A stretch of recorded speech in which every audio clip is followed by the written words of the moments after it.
Here's a scary magic trick. You work for 40 years. You show up, you punch in, you give it everything you've got.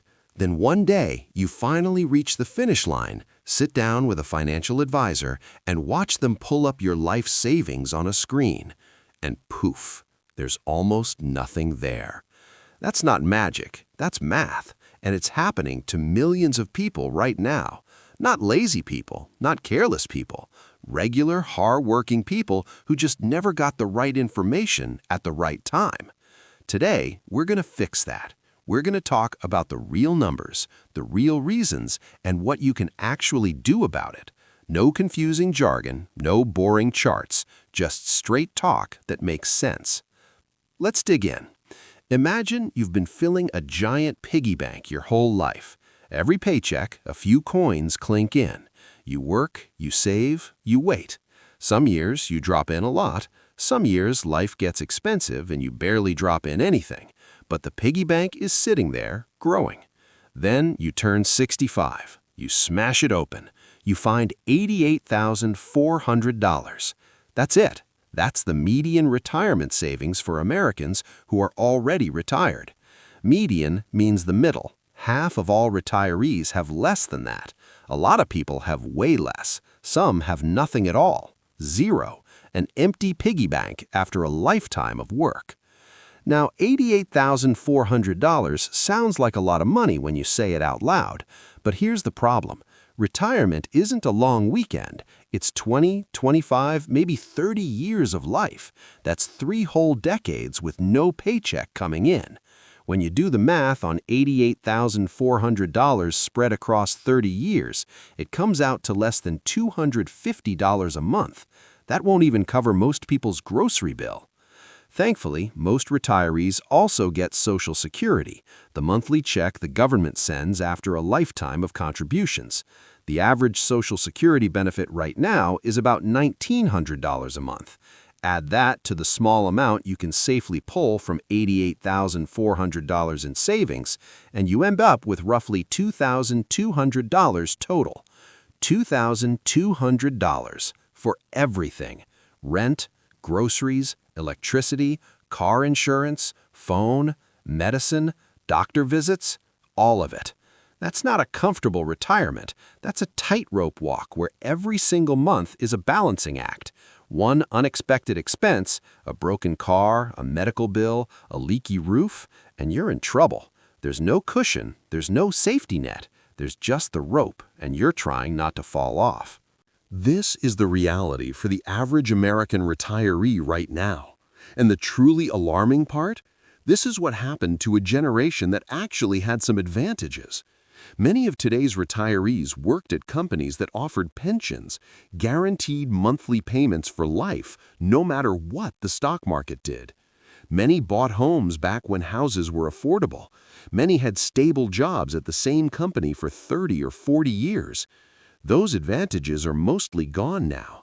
Pensions have been replaced by 401k plans where you're in charge of your own saving and investing. Home prices have shot through the roof. Jobs come and go, and healthcare costs more every single year. The generation retiring with $88,400 had the wind at their backs.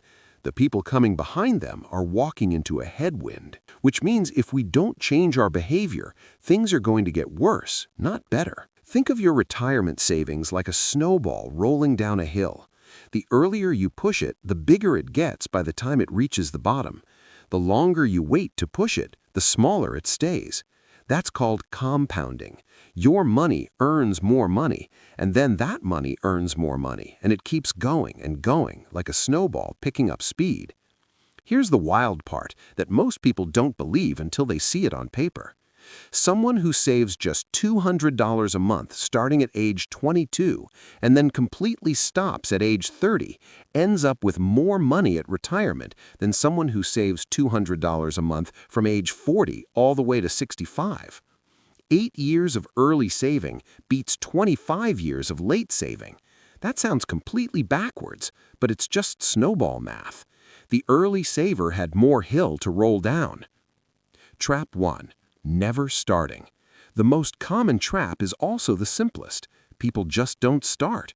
They tell themselves they'll get serious about saving when things settle down, when the car is paid off, when the kids are older, when they get that promotion. But things never quite settle down, and next year keeps becoming next year until suddenly they're 45 and wondering where the time went. The cruel irony is that the years they skipped, their 20s, were the most valuable years of all. Because of compounding, money saved at 25 is worth dramatically more at retirement than money saved at 45. Every year of delay doesn't just cost you 1 year of savings, it costs you years of growth on top of that. Trap 2. Starting and then stopping. Some people do start early. Good for them. But then life happens. Kids arrive. Houses need repairs. The car breaks down. The retirement contribution gets temporarily paused. Just for a few months, they tell themselves. But temporarily has a funny way of turning into 5 years without anyone really noticing. Every year the contributions are paused is a year where the snowball isn't growing. It's just sitting there. And by the time they restart, they've sacrificed years of compounding that they can never fully get back. Trap 3. Cashing out early. Here's one that quietly destroys hundreds of billions of dollars in retirement wealth every single year. When people switch jobs, which most people do several times in their career, many of them cash out their 401k instead of rolling it over to their new employer's plan. It feels like found money. The balance might be $15,000. That's a nice vacation, a down payment on a car. But here's what you're actually doing when you cash out. First, the government takes its cut. You owe income taxes plus a 10% penalty for early withdrawal. So that $15,000 might only be $10,000 in your hand.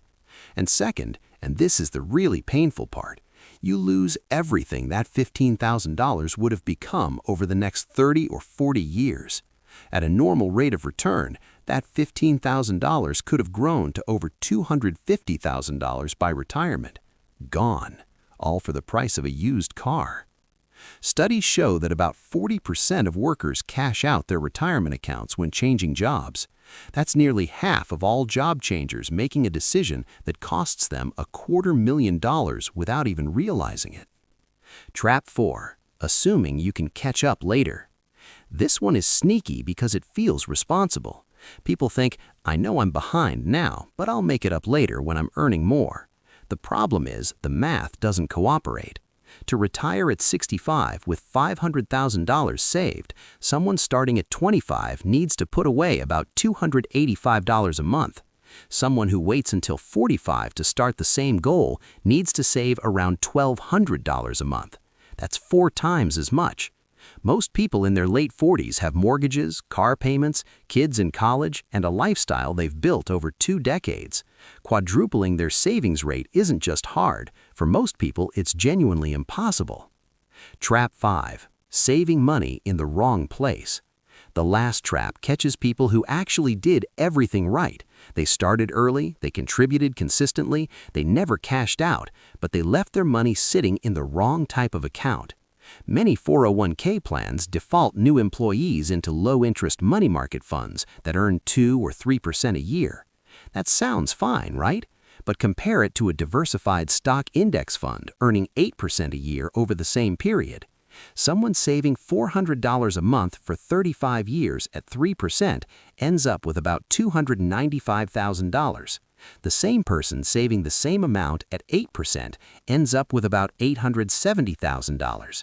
Same contributions, same number of years, a $575,000 difference just because of where the money sat. Meet Margaret. Let's stop talking about statistics for a second and talk about a real person. Margaret did everything society told her to do. She worked hard, she raised her kids, she paid her bills, she showed up. She retired at 66 with $92,000 in savings and a Social Security benefit of $1,847 a month. Her husband had passed away a few years earlier, so she was on her own. Every single month, her money is completely accounted for before it even arrives. Her small apartment costs $875, Medicare premiums and supplemental insurance run $285, groceries are $180, utilities and her phone bill add up to $210, her car payment is $125, insurance and gas take another $95, her medications, the ones that insurance doesn't fully cover, cost $187. Everything else, all the little things life requires, gets squeezed into the remaining $190. Add it up, and it's exactly $2,147, which is exactly what she brings in each month. Zero left over, not a dollar. Every cent is spoken for. When her car needed repairs last winter, she had to skip filling one of her prescriptions to cover the cost. When her refrigerator died, she put it on a credit card she's still slowly paying off today. When her grandson graduated from high school, she couldn't afford to give him a meaningful gift. Margaret isn't in poverty, at least not by the government's official definition, but she lives in a state of constant financial anxiety where there is no such thing as a surprise, because every surprise is a crisis. Every unexpected bill is a disaster. Every small expense is a choice between two necessities. This is the median retirement in America. This is what the numbers look like when they stop being numbers and start being a person's actual life. And here's the part that makes it genuinely heartbreaking. It didn't have to be this way. If Margaret had saved just $200 more per month starting at age 30, she would have had $350,000 instead of $92,000. That extra $258,000 would have more than doubled her monthly income. She could have helped her grandson. She could have fixed her car without skipping medication. She could have breathed. But nobody explained it to her in a way she could act on. The math felt complicated. The future felt far away. The present felt urgent. And so the savings never happened, 1 year at a time. What's the actual difference between comfortable and struggling? Let's look at two people who are basically the same. Same job, same $55,000 salary, same employer who matches their retirement contributions. The only difference, one saves 5% of their paycheck. The other saves 15%. After 35 years, the 5% saver has about $470,000. That's actually not bad at all. It's well above the median. The 15% saver has about $1,080,000, more than $1 million. Same job, same income, same employer, just a different savings rate. That's a $610,000 difference produced by one single habit. Here's the part that really lands. That extra 10% of a $55,000 salary is about $460 a month, or roughly $15 a day, the price of lunch. That's it. Every single day, the 15% saver was making a retirement decision. They just didn't frame it that way in the moment. The people who retire comfortably aren't financial geniuses. They didn't get lucky. They didn't inherit money. They did a few specific, boring things consistently over a long period of time. They automated their savings so the money disappeared into their retirement account before they ever had a chance to spend it. They built their entire lifestyle around what was left rather than trying to save whatever happened to be left over at the end of the month. They never touched the money early. When they changed jobs, they rolled their accounts over. No exceptions, no matter how tempting the cash looked. They stayed calm when the market got scary. When stock prices crashed, and they do crash regularly, they didn't panic and sell everything. They held on, let time do its thing, and came out the other side with more than they started with. They paid off their debts before retirement. They didn't enter their 60s still making car payments and carrying credit card balances. Their fixed income went toward living, not toward catching up on old spending. That's the whole list. No secret tricks, no complicated strategies, just those 4 habits maintained consistently over decades. What you can actually do right now. Okay, so where does that leave you? Let's talk about what makes sense depending on where you are in life. If you're in your 20s or early 30s, you have the single most powerful thing that exists in personal finance: time. You don't need to save a lot, you just need to start. Set up automatic contributions to your 401k or IRA today. Even $50 or $100 a month is a real start. Capture every dollar of your employer's match because that's free money. Increase your contribution by just 1 percentage point every year. Put your money in low-cost index funds and leave it alone. And please, please, please, if you switch jobs, roll the account over. Don't cash it out. This is your cheat code. Use it. If you're in your late 30s or 40s with some savings, but not as much as you'd like, it's time to get serious. Try to push your savings rate up to 15% if you can possibly manage it. Look hard at your spending and identify the stuff that doesn't actually make you happy. Subscriptions you forgot about, habits that don't add real value, upgrades you made because it felt like the right time. Every dollar you redirect now has time to grow into several dollars by retirement.